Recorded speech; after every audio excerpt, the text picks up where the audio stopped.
Mardi 6 novembre, vous êtes bien avec nous sur Grand Littoral TV, votre chaîne d'information régionale. On continue tous les quarts d'heure le journal préparé par l'ensemble de la rédaction. On démarre avec vos prévisions météo et de bonnes nouvelles. Dans l'ensemble, c'est encore une journée ensoleillée et très agréable qui s'annonce, avec pour l'essentiel du soleil, du ciel bleu, quelques voiles nuageux et un ciel parfois un peu couvert, mais rien de bien grave. Dans l'ensemble, la journée s'annonce belle et surtout très agréable, je vous le disais, car les températures vont atteindre des niveaux assez exceptionnels aujourd'hui pour le début novembre. 16 degrés à Dunkerque, 17 cet après-midi à Calais ou à Saint-Omer. Les prévisions météo complètes, comme toujours, après ce journal. À la une, tout d'abord, vous le savez sûrement, novembre, c'est le mois sans tabac. Aujourd'hui, on sait qu'arrêter de fumer pendant 30 jours offre 5 fois plus de chances d'abandonner définitivement la cigarette. Voilà pour le principe de base de cette opération de santé publique. L'idée, c'est donc bien d'inciter à arrêter au moins quelques jours ou quelques semaines, au moins essayer en couple, entre amis, pour se motiver les uns et les autres et voir jusqu'où l'on peut tenir. Pour aider certains fumeurs à passer cette étape, il y a bien évidemment les vapoteuses. Durant cette opération, les boutiques spécialisées voient plus de monde venir se renseigner, car pour beaucoup, la cigarette électronique peut être considérée comme une transition avant d'arrêter pour de bon. Ce qui profite parfois aux enseignes, comme nous l'explique ce vendeur à Calais, au micro de Corentin Escaillé. Ça peut être un plus, oui, parce que là, ça vient de commencer, mais on s'est rendu compte que oui, depuis le début du mois, on a un peu plus de primo-accédants qui souhaitent arrêter de fumer grâce au mois sans tabac. Il y a des gens qui ont déjà essayé autre chose comme les patchs, les chewing-gums, etc. Mais là, ce qu'on retrouve en plus dans la cigarette électronique, c'est le geste, le goût et la vapeur, voilà, qu'on n'a pas dans les autres. Parce que les gens, en fait, nous sommes pas tous dépendants de la même manière, en fait, à la nicotine. Des clients vont être plus dépendants au geste et d'autres plus à la nicotine. Dans ce journal également, une bonne nouvelle avec la reprise économique dans les Hauts-de-France et plusieurs territoires qui la ressentent clairement depuis plusieurs mois. C'est le cas notamment ici de l'Audomarois et du Pays de l'Imbre. Les indicateurs sont au beau fixe, les entreprises ont le moral. Bien situé, il est vrai, géographiquement entre la métropole lilloise d'un côté et la côte d'Opale de l'autre, à proximité également des frontières anglaises et belges, le territoire audomarois profite d'un bassin d'emploi particulier composé à 30% d'emplois industriels. C'est une main-d'œuvre qui a une culture industrielle selon ses élus. Depuis quelques mois, les investissements repartent à la hausse et l'avenir semble porteur pour les entreprises, même si on peut mettre un bémol, la conversion des emplois en CDI se fait encore lentement. Explication avec Corentin Escaillé. On est assez privilégié d'abord parce qu'on a de la place pour installer de nouvelles entreprises, parce que nous avons des salariés qui ont une certaine habitude industrielle. Donc pour les entreprises industrielles, elles aiment bien savoir que nous, sur le territoire de Sophie, 30% des emplois sont industriels. Donc on attire effectivement ce type d'entreprise. Et après, donc il y a la proximité. On est sur des axes passants entre donc la métropole lilloise, entre le littoral avec les différents ports de Dunkerque, de Calais, de Boulogne. On est très près de la Belgique et on a la chance d'avoir des autoroutes, d'avoir des barreaux fluviales. Donc effectivement, on arrive à tirer très bien notre épingle du jeu et peut-être, enfin j'espère en tout cas, c'est le rôle de Sophie, profiter un peu plus que les autres de cette reprise qui est en train de se dessiner.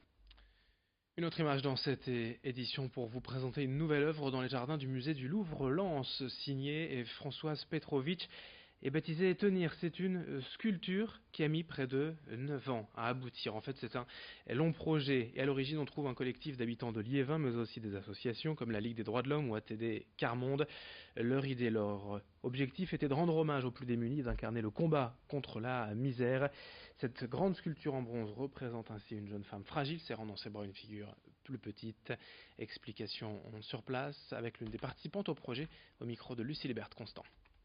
Le fait de savoir ce que la statue représente me touche énormément, car je suis quelqu'un aussi qui ne travaille pas, qui on va dire dans la misère, mais que malgré ça, il faut se battre et je m'en sors. Donc cette statue démontre bien que on essaye de sortir en fait la personne, ce soit un enfant ou n'importe qui de la misère pour vas-y relève-toi quoi, il est temps. Donc si ça peut aussi aider les gens à dire relève-toi quand même, c'est dur, bouge, lève-toi. Ça serait bien aussi. Que cette statue sert à beaucoup de choses en fait.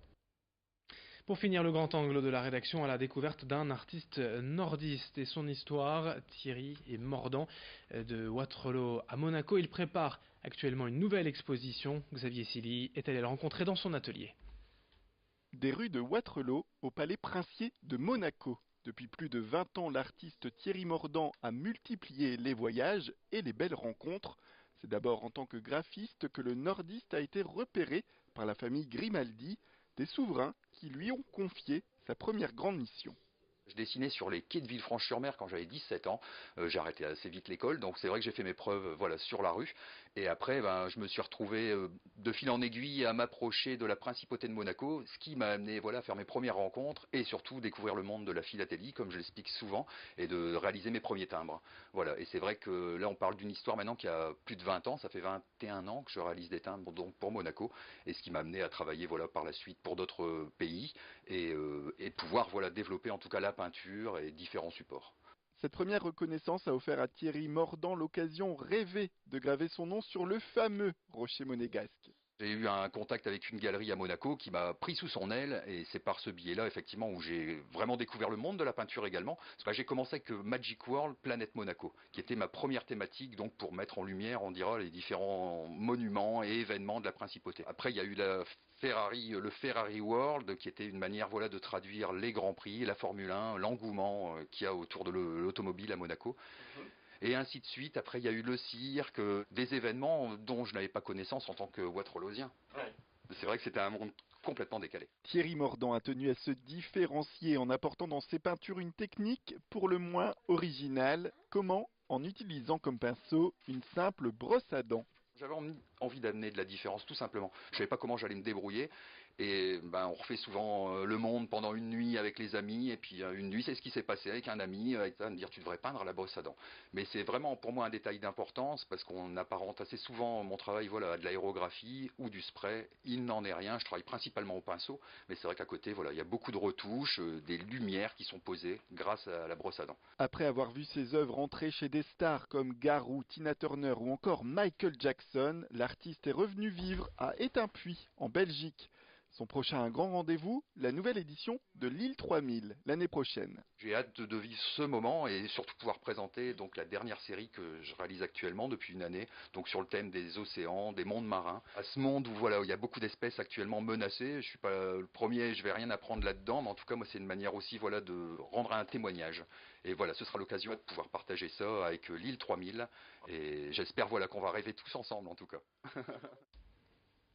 Fin de cette édition sur Grand Littoral TV, l'info continue dans un instant avec un nouveau journal régional dans moins de 8 minutes dès le prochain quart d'heure. L'info continue, merci de votre fidélité et très belle journée à toutes et à tous.